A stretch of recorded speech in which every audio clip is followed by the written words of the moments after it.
We share. Oh, take a ride with me.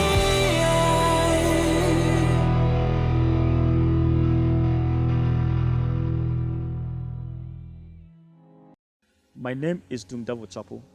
I welcome you to another episode of my life experience.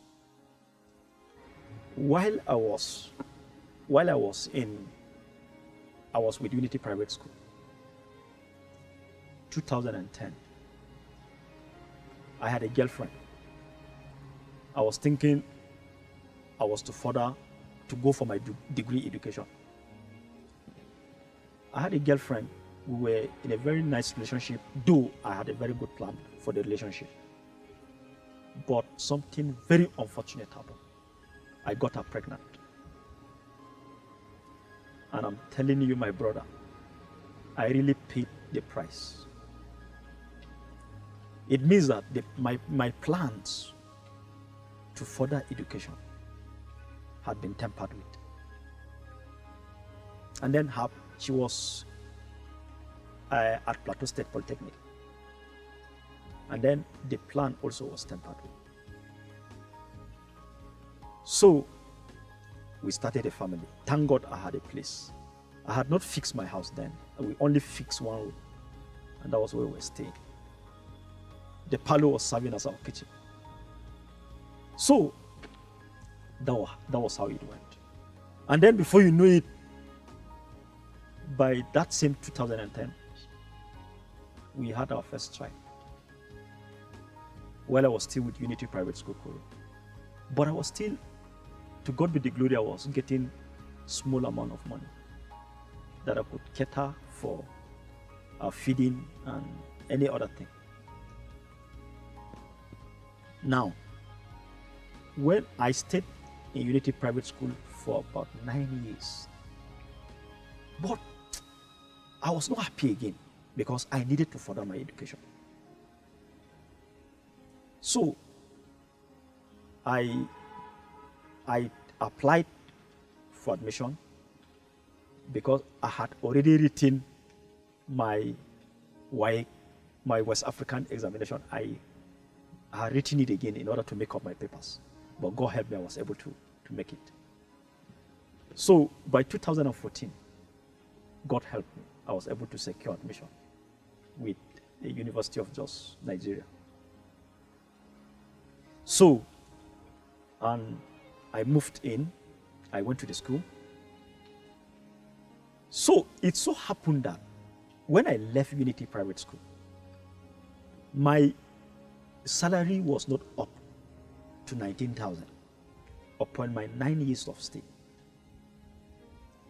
And then my gratuity was 12,000 naira when I was leaving. I even used the gratuity to pay the school fees of my niece who was in the school. So that was what happened. And then I was not having money.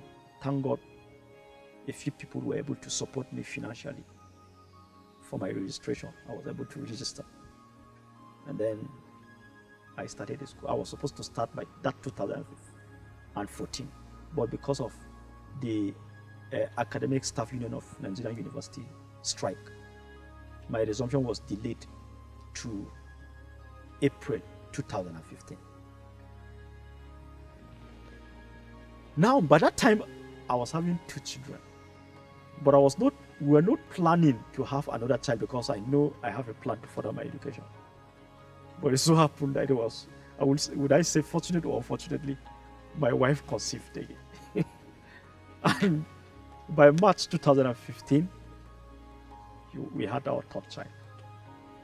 And I'm telling you, that time I was not having money. Thank God, the wife of my wife is a midwife. Of my friend, my best man, his wife is a midwife. She aided a lot.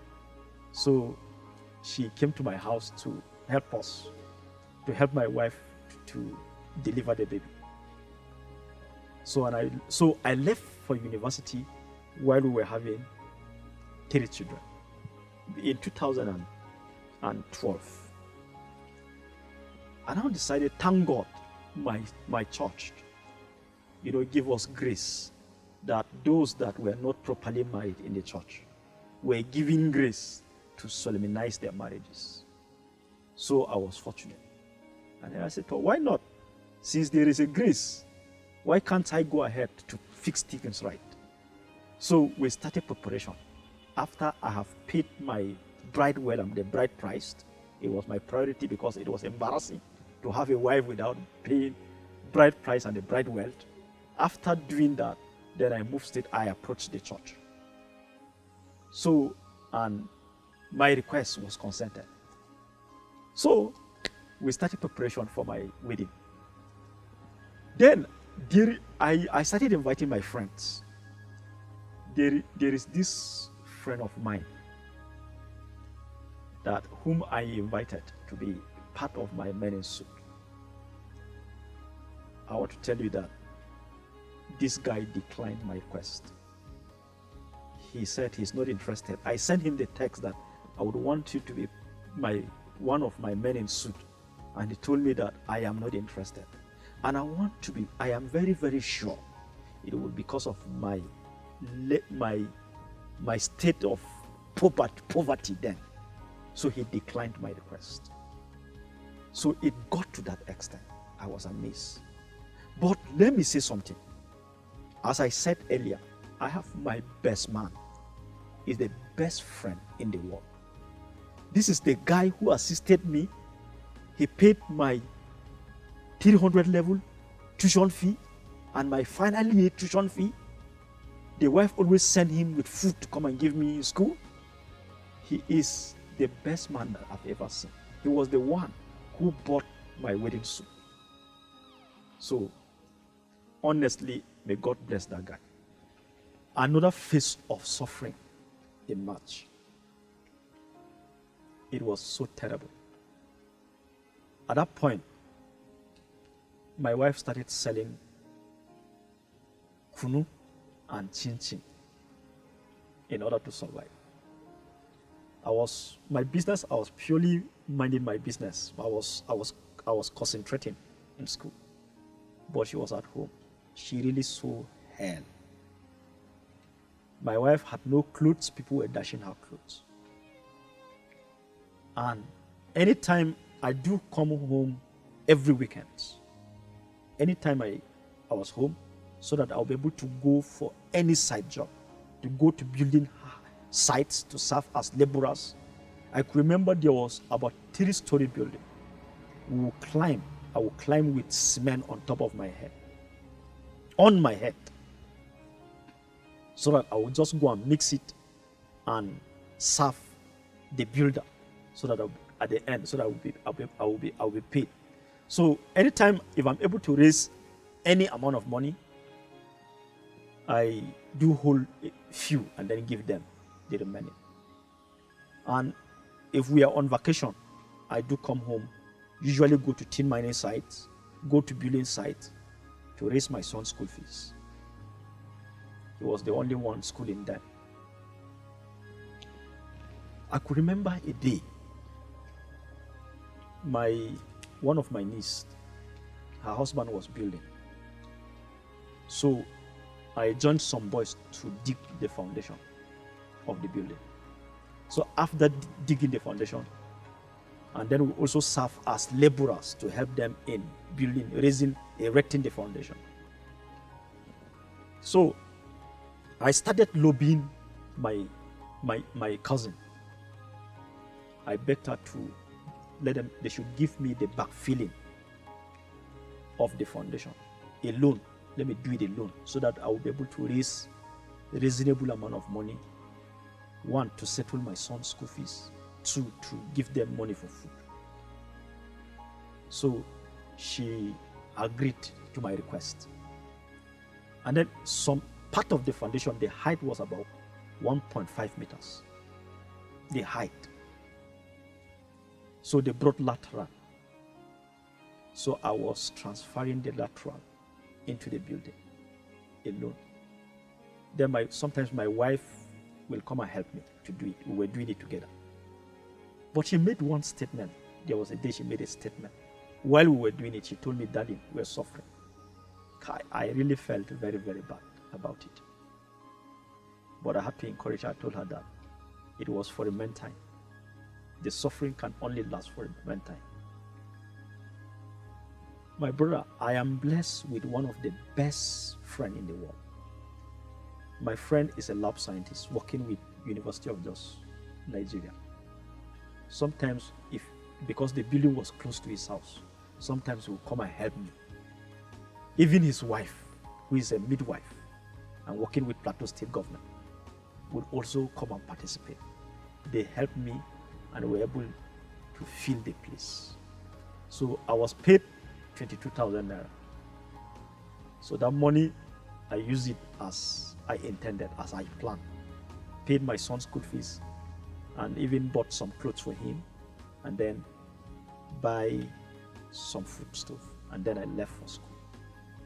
While I was still at the university, I'm telling you, the hardship we encountered got to the extent that I was not having a phone, even to browse my assignments.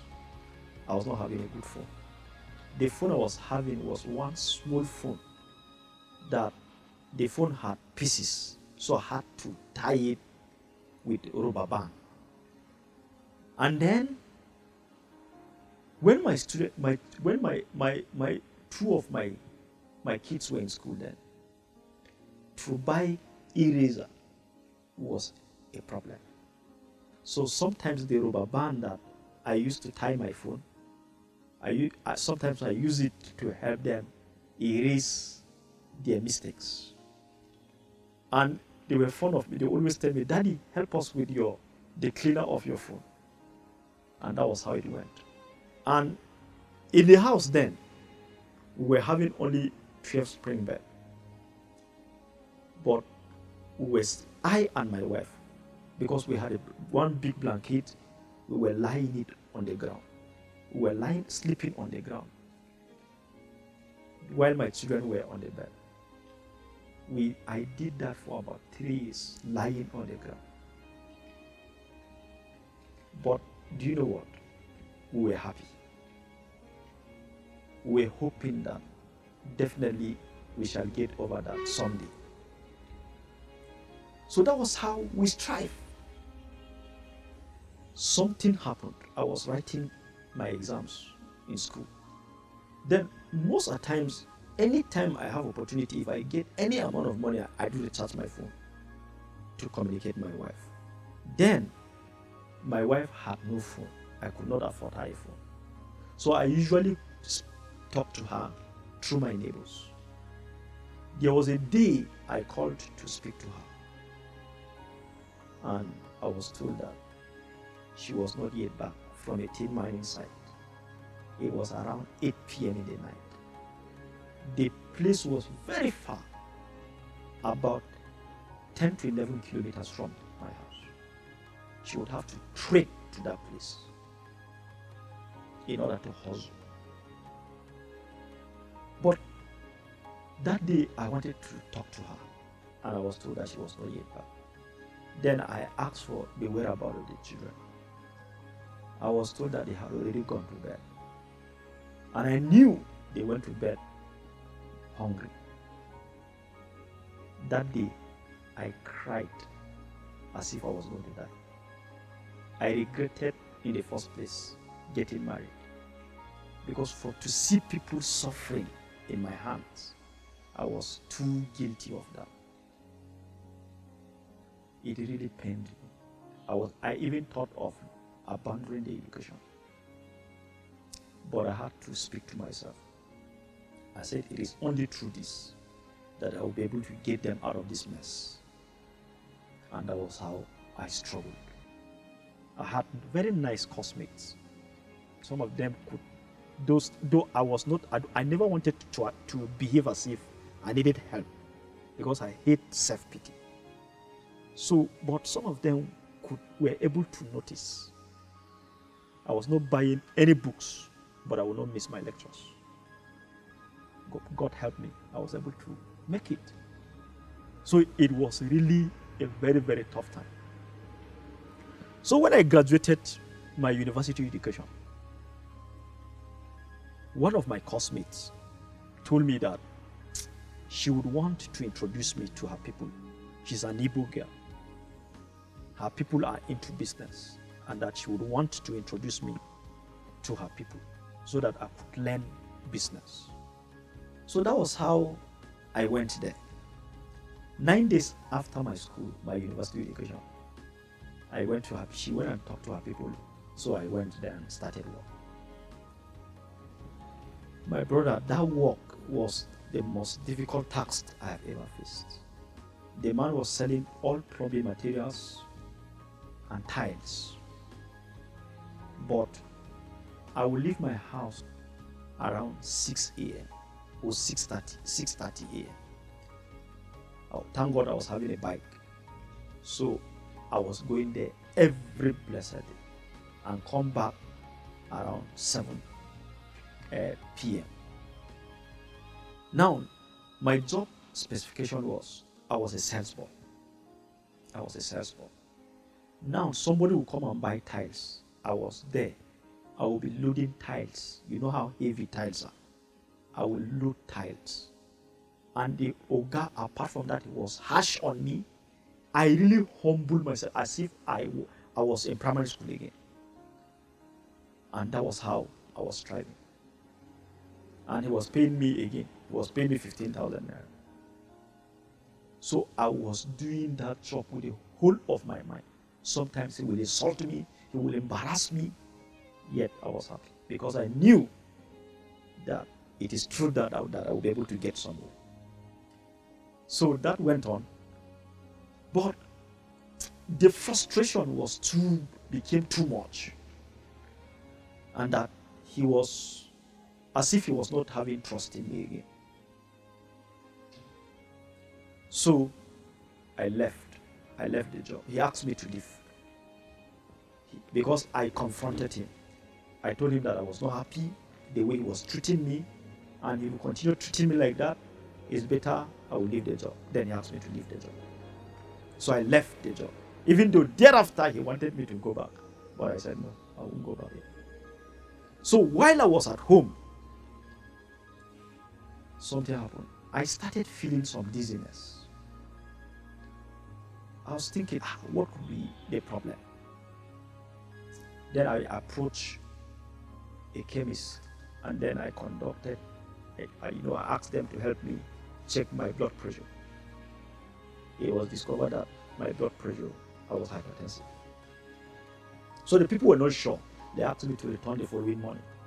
So I had to return the following morning in order for them to be sure. And they discovered that the blood was still high.